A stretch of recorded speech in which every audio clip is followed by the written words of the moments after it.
अगले दिन शशि माधव के साथ जाता है और सारा अनाज बेच कर आता है। उसे बहुत सारे पैसे मिलते हैं। कबूतरी भी रोज शशि को सोने के सिक्के देती थी। इस वजह से शशि जल्दी ही धनवान बन जाता है। शशि अब अपना घर तुड़वाकर वहाँ बड़ा घर बनवा लेता है। एक रात वो डाकू चुपके से शशि के नए घर को देखता है। अरे वाह, लगता है ये तो बहुत ज्यादा धनवान बन गया है। उस दिन मैं अनाज चुराने आया था तो इसने मुझे चुराने नहीं दिया। अब तो इसके घर में ही चोरी करूंगा। लेकिन पहले ये पता करना पड़ेगा कि ये इतना धनवान बन कैसे गया है। अनाज की बोरी को बेचकर तो इसके पास इतने पैसे नहीं आए होंगे। मुझे इस पर नजर रखनी पड़ेगी। डाकू शशि पर नजर रखने लगता है। एक दिन शशि माधव को एक पोटली देता है। ये लो माधव। अरे ये क्या है इस पोटली में? देखो तो।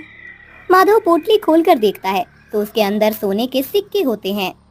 अरे ये क्या? ये तो सोने के सिक्के हैं। कहाँ से आए तुम्हारे पास? और ये तुम मुझे क्यों दे रहे हो? अरे मेरे पास जो कबूतरी है वो मुझे रोज सोने के सिक्के देती है।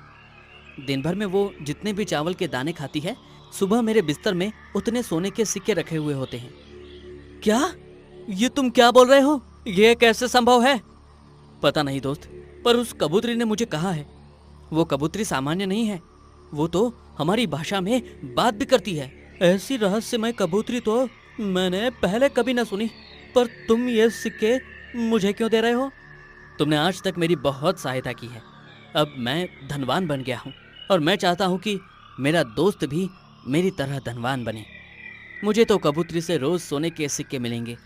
मेरे पास तो सब कुछ है, इसलिए मैंने विचार किया कि तुम्हें थोड़ा धन दे दूं। उन दोनों की बातें उनके पीछे एक पेड़ के पीछे खड़े रहकर डाकू सुन लेता है।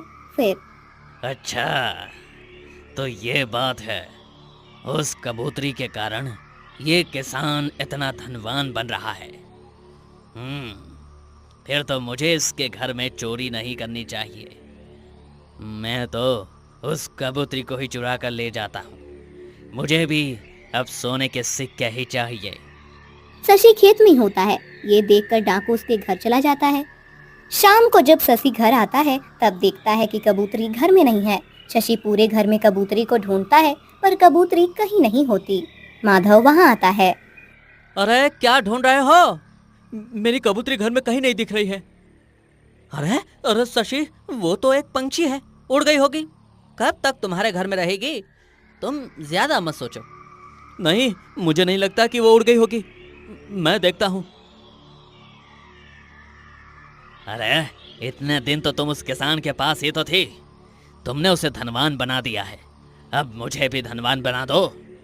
मुझे पता है तुम उसे रोज सोने के सिक्के देती हो। आज से तुम मुझे सोने के सिक्के दो, फिर मैं तुम्हें छोड़ दूंगा। मैं तुम्हें सोने के सिक्के नहीं दे सकती, वो सिर्फ शशि के लिए है। तुम्हें मुझे सोने के सिक्के देने ही पड़ेंगे, नहीं तो मैं तुम्हारी हत्या कर दूंगा।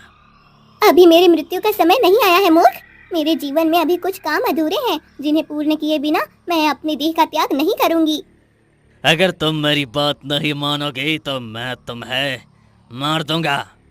ऐसा कहकर डाकू अपना चाकू उठाकर कबूतरी को मारने जाता है। तभी शशि पीछे से आकर उसका हाथ पकड़ लेता है।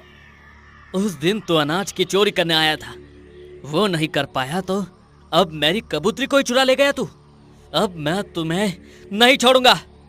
शशि और डाकू में फिर से हाथापाई होने लगती है। इस बार डाकू शशि पर चाकू चलाने में सफल हो जाता है। शशि के हाथ पर चाकू से घाव हो जाता है और उसके शरीर से खून बहने लगता है।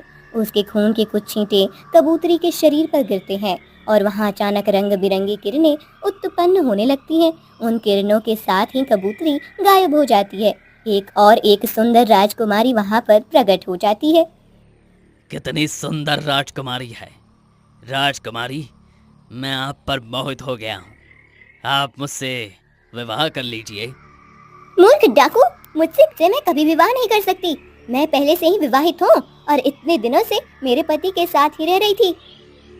इतने दिनों से तुम मेरे साथ रह रही थी, इसका अर्थ है कि मैं तुम्हारा पति हूँ और तुम अचानक कबूतरी से राजकुमारी कैसे बन गई? क्या रहस्य है तुम्हारा? अरे ये मेरे लिए यहाँ आई है। नहीं, मैं शशि की पत्नी हूँ और उसके साथ ही रहूंगी। पूरा एक जन्म में उसके साथ रहने की प्रतीक्षा कर रही थी। अब हम दोनों को एक दूसरे से अलग कोई नहीं कर सकता। राजकुमारी, मैं तुम दोनों को एक नहीं होने दूंगा। मैं तुम्हें प्राप्त करके ही रहूंगा, फिर चाहे मुझे इस किसान की हत्या ही क्यों ना करनी पड़े। नहीं, तुम शशि की हत्या मत करना। मैं तुम्हारे साथ आने के लिए सज्ज हूँ।